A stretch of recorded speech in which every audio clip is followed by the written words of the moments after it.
Madam, Sangareddy జిల్లాలో జరిగినట్టు ప్రమాదంపై కొన్ని అప్డేట్స్ అయితే రావడం జరిగింది. సో దాని గురించి మీరు మాట్లాడతారు. సంగారెడ్డి జిల్లాలో పాషమైలారం అని పారిశ్రామిక వాడ ఉంది. దానిలో సిగాచి అనే ఒక కంపెనీ, మన ఇండియన్సే పెట్టారు, 1989లో పెట్టారంట ఆ కంపెనీ. అయితే దాంట్లో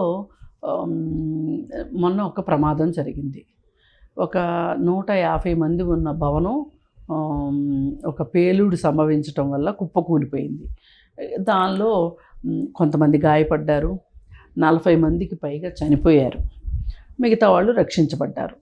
అయితే మామూలుగా అనుకున్నది ఏంటి అంటే రియాక్టర్ పేలి, అది ఫార్మాస్యూటికల్ కంపెనీ కదా, ఆ కెమికల్స్కి సంబంధించిన రియాక్టర్ పేలి ఆ పేలుడు దాటికి బిల్డింగ్ కూలిపోయింది అనేది ప్రాథమిక విచారణలో వచ్చింది. కానీ ఈరోజు దానికి సంబంధించిన ప్రతినిధులు ఏం చెప్తున్నారంటే రియాక్టర్ కూలిపోలేదు అని చెప్తున్నారు. మరి రియాక్టర్ కూలిపోయింది అంటే ఫ్యాక్టరీ యాజమాన్య లోపం కింద వస్తుంది. అందుకని చెప్పి వాళ్ళు ఆ బాధ్యత నుంచి తప్పుకోవటం కోసం అబద్ధం చెప్తున్నారు అని అనిపిస్తుంది. మరి ఏమీ లేకుండా బిల్డింగ్ పేలుడు ఎట్లా సంభవిస్తుంది? ఆ పేలుడికి బిల్డింగ్ ఎట్లా కూలిపోతుంది? అయ్యో చిన్న చితక ఏమన్నా కెమికల్స్ రియాక్షన్ జరిగి ఏదన్నా చిన్నపాటి పేలుడు వస్తే ఒక గోడ కూలిపోతుంది, లేకపోతే ఒక పాక్షికంగా దెబ్బతింటది, కానీ బిల్డింగ్ అంతా కూలిపోదు కదా. ఎంత పెద్ద రియాక్షన్ అయ్యి ఉంటుంది. అది రియాక్టరే పేలుంటుంది.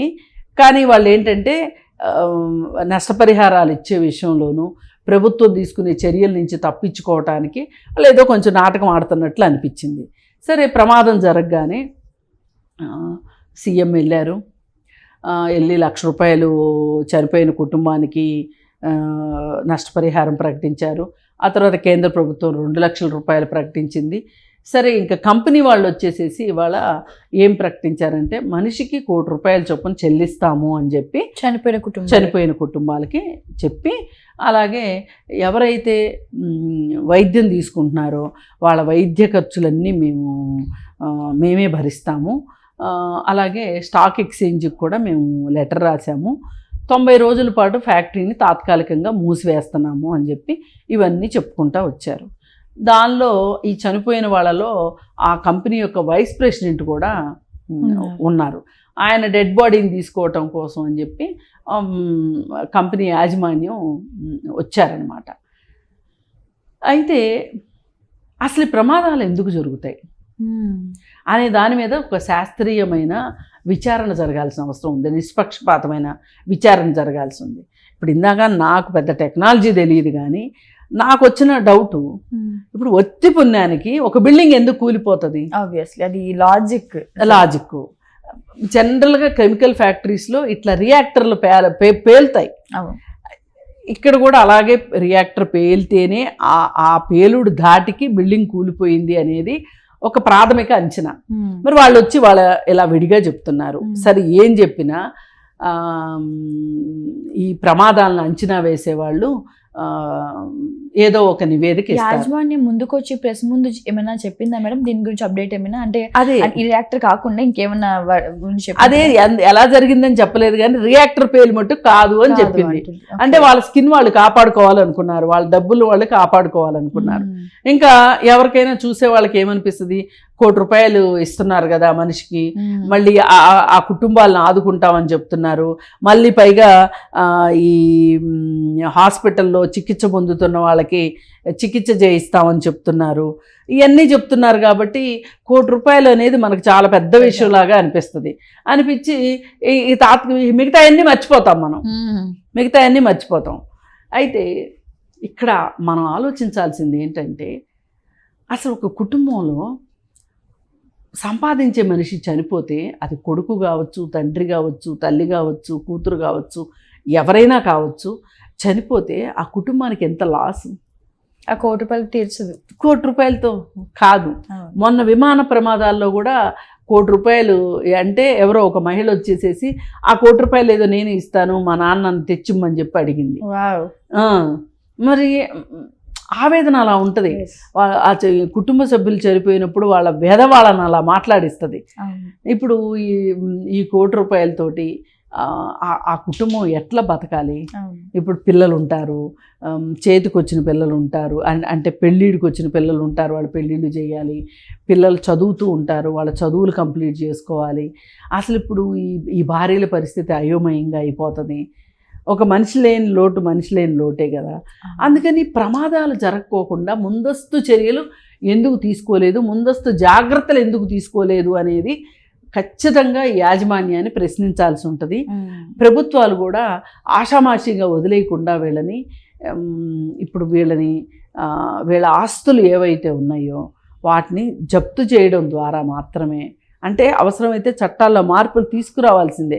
ఇంత పెద్ద ఫ్యాక్టరీ 1989లో స్టార్ట్ చేశారు, స్టాక్ మార్కెట్లో లిస్ట్ అయ్యి ఉంది అంటే అదేం చిన్న కంపెనీ, ఆషామాషి కంపెనీ అయితే కాదు. మరి అలాంటప్పుడు వాళ్ళకి ఇదొక్కటే పరిశ్రమ ఉంది అని అనుకోవటానికి కూడా లేదు, వాళ్ళకి వేరే చాలా ఉండొచ్చు.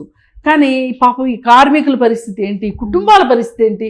మరీ ముఖ్యంగా ఇప్పుడు చిన్నపిల్లలు ఉండుంటారు, ఇప్పుడు పెళ్లి కాని కొడుకు అనుకోండి, తల్లిదండ్రులకి ఎంత బాధ, రోదన.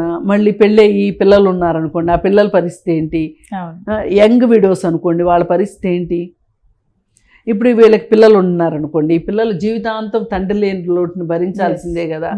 అందుకని 1-2 సార్లు టెక్నికల్ ఇష్యూస్ ఏమీ లేకోకుండా చూసుకుని, ఎర్రర్స్ ఏమీ లేకోకుండా చేయాల్సిన బాధ్యత యాజమాన్యాలది.